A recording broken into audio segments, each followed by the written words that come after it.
এই মুহূর্তে captain launch থেকে দেখতেছি প্রিন্স অফ রাসেল পাস নৌজান পরপর দুবার আমাদের ওটি দিল, আবার ক্যাপ্টেন ওটি ব্যাক দিল। তো এই মুহূর্তে দুটি লঞ্চেই সমান স্পিডে চলতেছে। দুটি লঞ্চের উদ্দেশ্য সর্বপ্রথম ধুলিয়াঘাট ধরা। Prince of Russell pass maybe ধুলিয়াঘাটের আগে মাঝির ঘাট ও আলাউদ্দিনের খালে ঘাট করবে। তো দুটি লঞ্চেই যাত্রী একদম কম,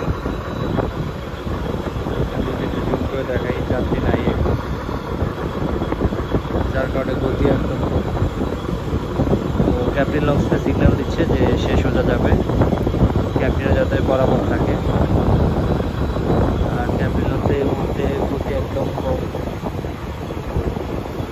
যেমনটা দেখলেন।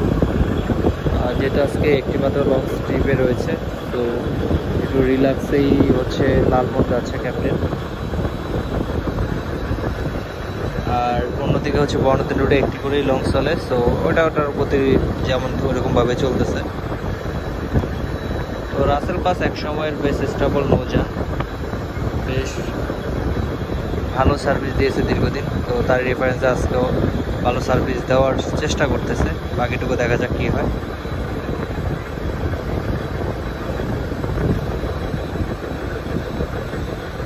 এই সমানভাবে প্রায় 1 থেকে 1.5 ঘন্টা ধরেই চলতেছে। এর মধ্যে একবার ওটি দিয়েছিল প্রিন্স অফ রাসেল পাস, আবার আরেকবার ওটি দিয়েছিল এমভি ক্যাপ্টেন।